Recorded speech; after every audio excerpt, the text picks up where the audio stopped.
Atos dos Apóstolos, capítulo 17, no versículo de número 31, ele diz assim: porquanto Deus tem determinado um dia em que com justiça há de julgar o mundo por meio do varão que destinou. Ele se refere a Jesus. E disso deu certeza a todos, ressuscitando-o dos mortos. Amém.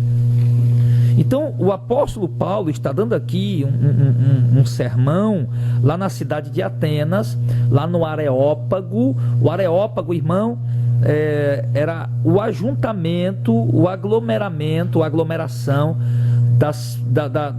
do concílio, né, ateniense, das autoridades atenienses. Ali haviam filósofos, ali haviam pensadores, ali haviam intelectuais, ali haviam religiosos, havia uma religião muito forte lá em Atenas, e havia ali políticos e havia as pessoas também das mais diversas classes sociais.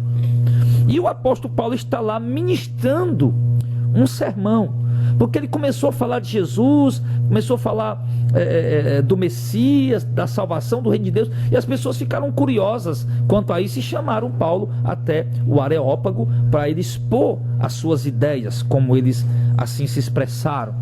E Paulo está ali falando a respeito de um julgamento futuro, de um julgamento vindouro que virá sobre todo ser humano na terra. E que esse julgamento, Paulo diz, que será o próprio Deus quem realizará esse julgamento por intermédio do seu Filho Jesus. A Bíblia diz que o Pai a ninguém julga, mas deu ao Filho todo o poder para julgar. Então o Pai entregou ao Filho, a Jesus, o poder para julgar. E Paulo diz que esse julgamento será realizado pelo próprio Filho de Deus, e que a data desse julgamento já está determinada, já está marcada, e que esse julgamento ele é certo, ele já tem data marcada, ele não está por marcar, já está com a data marcada. Deus já estabeleceu, já determinou, isso é muito forte, Deus já determinou, já estabeleceu o ano, o mês, o dia e a hora em que Cristo virá assentar-se no grande trono do julgamento, conhecido como o grande trono branco, de acordo com Mateus 25 e Apocalipse capítulo 20, e ele virá sentar-se nesse trono para julgar as nações, para julgar a todos. E esse dia, irmão, é inevitável, não tem como abreviar esse dia, e também não tem como adiar esse dia do julgamento. E Paulo diz que Deus deu certeza a todos que esse julgamento acontecerá no momento em que ele ressuscitou Jesus dentre os mortos. Então Paulo deixa claro que com toda a convicção de que esse julgamento é inevitável, todos irão ter que passar, que esse julgamento, o próprio Filho de Deus assentar-se-á no trono para julgar com justiça, de acordo com a palavra que ele ensinou, que ele ministrou, e que esse dia já está determinado, e que nós podemos ter certeza que esse julgamento acontecerá, porque Deus deu testemunha disso, ressuscitando Jesus dentre os mortos e fazendo juiz de todos. Então, querido, ele fala aqui do julgamento que nós iremos passar, porque nesse do julgamento, embora a igreja seja arrebatada antes do dia do julgamento do trono branco, mas no dia do julgamento do trono branco a igreja estará lá, sim, para que Jesus diga à igreja, que está em Mateus 25, vinde benditos de meu Pai e possuí por herança o reino que vos está preparado desde a fundação do mundo, dando assim testemunho de que aquele é o povo de Deus. Porém, entenda uma coisa, que o nosso julgamento já está acontecendo hoje. O apóstolo Paulo, ele disse que o julgamento começa pela casa de Deus e que nós já estamos sendo julgados hoje. Todo ser humano está sendo julgado já diante do Senhor. O dia do trono branco não é um julgamento para decidir, rapaz, será que isso aqui vai ser condenado ou será que isso aqui vai ser salvo? Não. O dia do trono branco é um julgamento apenas para determinar sentença, ou para expressar a sentença, para dar o veredito que já foi julgado, para dar a sentença que já foi determinada. O dia do julgamento é para isso, porque nós já estamos sendo julgados. A palavra de Deus mostra claramente que por nossas obras, nossa vida a prática de vida, a fé a qual temos, se temos a fé, se obedecemos a palavra de Deus ou não, se servimos a Cristo ou não, e isso determina o nosso julgamento. E isso determina a sentença a qual receberemos do Senhor. O apóstolo Paulo, escrevendo aos Coríntios, 2 Coríntios, no capítulo 5, no versículo de número 10, ele diz algo muito forte, quando ele se expressa da seguinte maneira: porque todos, ele se refere à igreja, todos devemos comparecer perante o tribunal de Cristo, para que cada um receba segundo o que tiver feito por meio do corpo, ou bem ou mal. Então ele se refere não somente à igreja, mas ao mundo. Ele não está falando aqui só que o mundo vai ser julgado, mas ele diz todos, ele se refere até a ele. Todos devemos comparecer.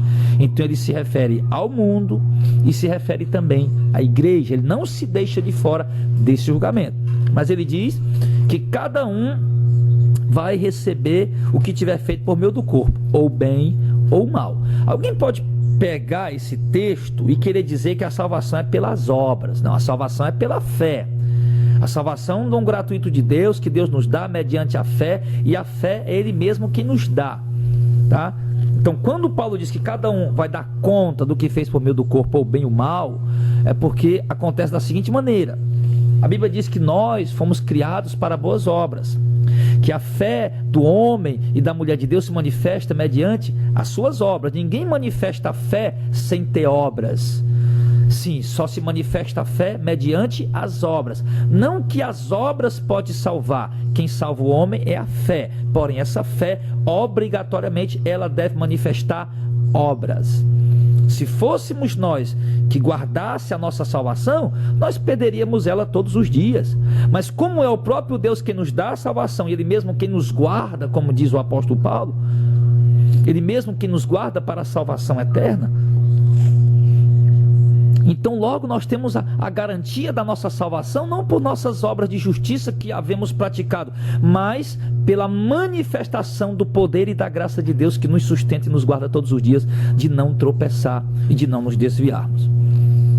Então, mas aos ímpios, os pecadores depravados, esses serão julgados e condenados, porque não creram no Senhor, porque não se converteram ao Evangelho, porque preferiram viver nas trevas a seguir a Cristo. Isso o Senhor se refere aos vasos de ira preparados para a ira. Então, todos iremos comparecer perante o tribunal de Cristo, para que cada um seja julgado pelo que fez por meio do corpo, ou bem ou mal. Então a nossa conduta, nossa vida, ela manifesta a fé que temos. As nossas obras manifestam a fé que temos, se é uma fé genuína ou se é uma fé falsa, se é uma fé autêntica, verdadeira, ou se é uma fé falsificada, fajunta e equivocada. Porque o que nós estamos vendo hoje, irmãos, é que muitas pessoas têm tido muita fé, mas na coisa errada. Muitas pessoas têm tido muita fé, mas no Deus errado. Muitas pessoas têm tido muita fé, mas na doutrina errada, que não poderá salvá-los da condenação. Então é preciso que nós tenhamos fé, que nós continuemos crendo na verdadeira doutrina e obedecendo e guardando ela. Então saiba de uma coisa: você vai ser julgado. Você vai estar perante o tribunal de Jesus Cristo para ser julgado por Ele, de acordo com as Escrituras. Jesus disse: eu a ninguém julgo. Eu não vim para julgar o mundo, eu vim para salvar o mundo. Mas a palavra que eu tenho pregado, essa o julgará no último dia. Então, a palavra que Cristo ensinou, a doutrina que Ele apresentou, essa vai nos julgar. Se nós estamos seguindo ela, seremos salvos. Se nós não estamos seguindo ela, embora sendo evangélicos, seremos condenados. Porque a palavra do Senhor é quem nos julgará naquele grande dia. Então é importante você saber disso. O dia do julgamento está marcado, o dia do julgamento está determinado, e você inevitavelmente vai estar lá. E qual a sentença que você vai receber? Quando Cristo vier, o momento do arrebatamento já é um momento de julgamento para a igreja. Os que estão prontos subirão, os que não estão ficarão para ser condenados.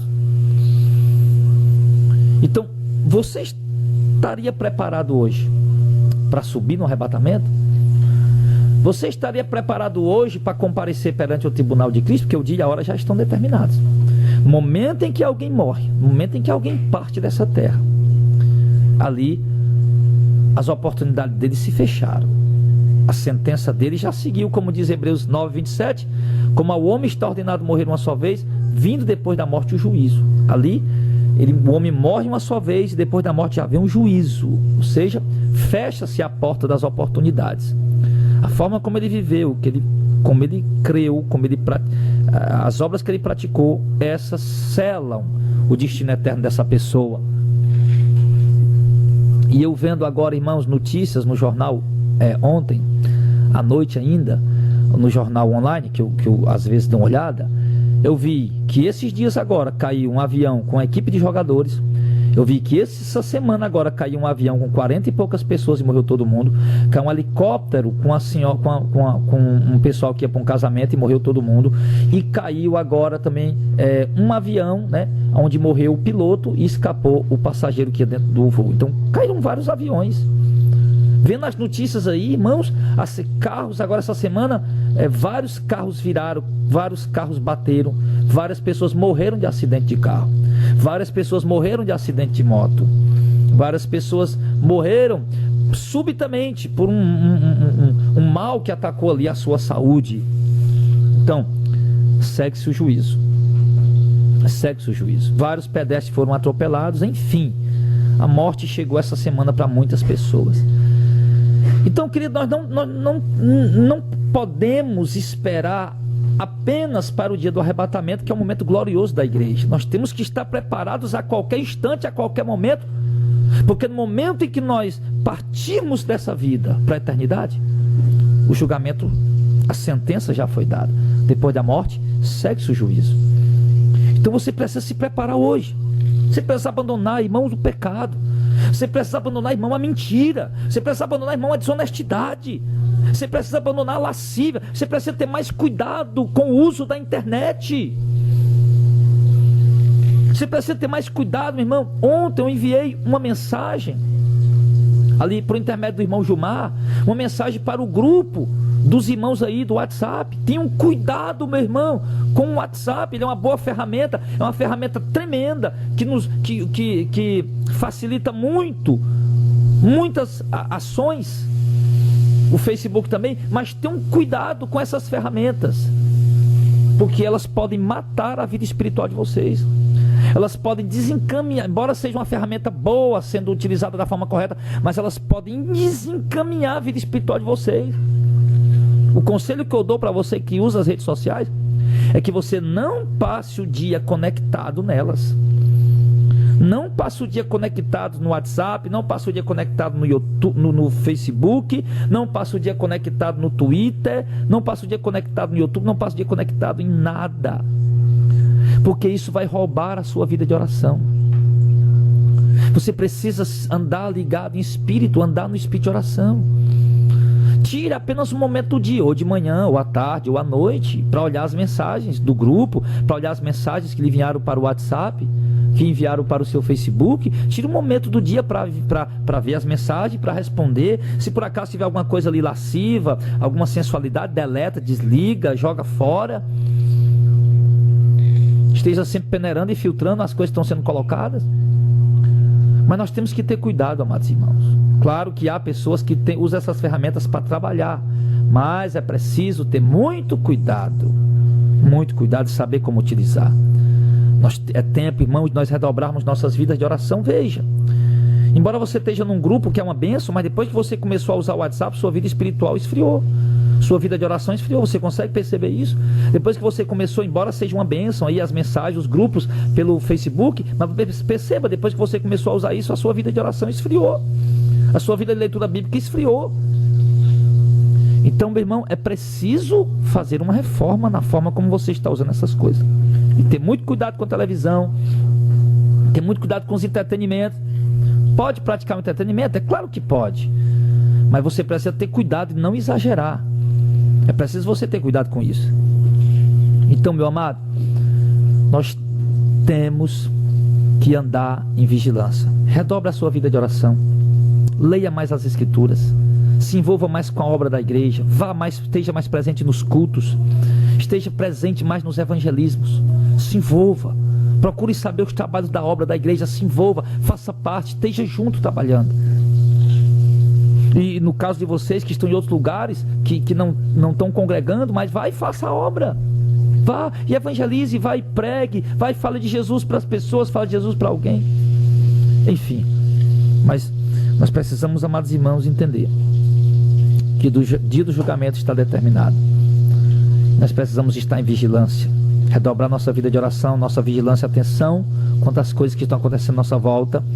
E é preciso também ter muito cuidado com a nossa conduta, pensamentos muitas vezes contaminados pela sensualidade, desejos muitas vezes contaminados pela sensualidade, olhares muitas vezes envenenados pela sensualidade.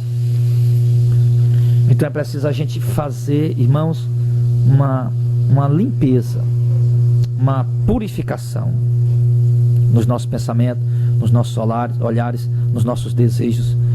É preciso, irmãos, que nós estejamos mais sóbrios, mais vigilantes e atentos. É preciso que nós olhemos, que você olhe para a sua vida e veja se você de fato está andando de acordo com o que agrada ao Senhor, se as suas práticas têm sido de fato práticas que agradam ao Senhor, se a sua forma de tratar as pessoas tem sido de fato a forma correta que agrada ao Senhor, a forma bíblica. Enfim, olhe, meu querido, e preste bem atenção em si. É tempo de olharmos para nós, é tempo de nos julgarmos a nós mesmos. Então, que você possa olhar para si, que você possa julgar a si mesmo, olhar para a sua conduta e analisar, e tirar o que tem que ser tirado e mudar o que tem que ser mudado, e andar de acordo com o que a palavra de Deus nos ensina, e pedir o socorro e a ajuda do Espírito Santo, porque somos pessoas carnais, pessoas, seres humanos, ainda presos a esse corpo e ainda sujeitos a cometer coisas que desagradam a Deus, mas não podemos nos deixar vencer por elas, não podemos nos sentir prazer nelas, precisamos lutar, resistir e nos angustiar e nos entristecer sempre que cometermos algo que não agrada ao Senhor, e nos revestir de santidade, nos revestir de amor, nos revestir de humildade, de simplicidade, de singeleza de coração e de espírito, e obedecer firmemente a santa palavra do nosso Senhor. E aqueles que têm bens dessa terra, que ajudem a obra missionária e que ajudem os irmãos necessitados. Que aqueles que têm recursos desse mundo, que ajudem a obra missionária, que ajudem as igrejas bíblicas e que ajudem os irmãos necessitados que precisam de ajuda. Que não sejamos apegados a nada, porque nada trouxemos para esse mundo e nada podemos levar. Sim, precisamos estar contentes com aquilo que Deus tem nos dado, com aquilo que Deus tem provido, e se por acaso temos um pouco mais de abastança, que não sejamos apegados a essas coisas, não viemos acumular para criar um ídolo, mas que viemos utilizar delas da forma que sabemos que agrada o Senhor. Em tudo, em absolutamente tudo, nas vestimentas, nos adornos, joias, pinturas que as mulheres usam, em tudo devemos fazer uma reforma e sermos da forma mais simples possível. As mulheres devem ter uma aparência mais simples possível. As mulheres devem ter muito cuidado com os seus esmaltes, com suas pinturas, seus batons, as joias que elas usam. Precisam ter muito cuidado para vocês não estarem fazendo uma apresentação aparatosa, a qual chamamos de ostentação. E precisam ter cuidado, não estar exalando sensualidade e utilizando coisas fúteis que não têm sentido algum. Que na verdade vocês têm que estar preocupadas com o adorno de santidade, com o adorno no interior, no coração, incorruptível e santo e sujeito à vontade de Deus. Então, que nós possamos de fato, amados irmãos, aprendermos. Não é religiosidade que eu estou falando que nós temos que aprender a nos conduzir de uma forma que agrada a Deus e nos preparar para o dia do julgamento, a qual o Senhor disse que virá, certamente virá, e já está determinado esse dia, e quando esse dia chegar, ninguém poderá adiar uma hora sequer, e nós temos que estar pronto para isso, em nome do Senhor Jesus. Que Deus coloque temor no teu coração e te prepare para esse grande e glorioso dia em que nós estaremos perante a face do nosso Senhor para ser julgados por Ele. Que Deus te abençoe em nome de Jesus, e guarde a fé, guarde a esperança e o amor.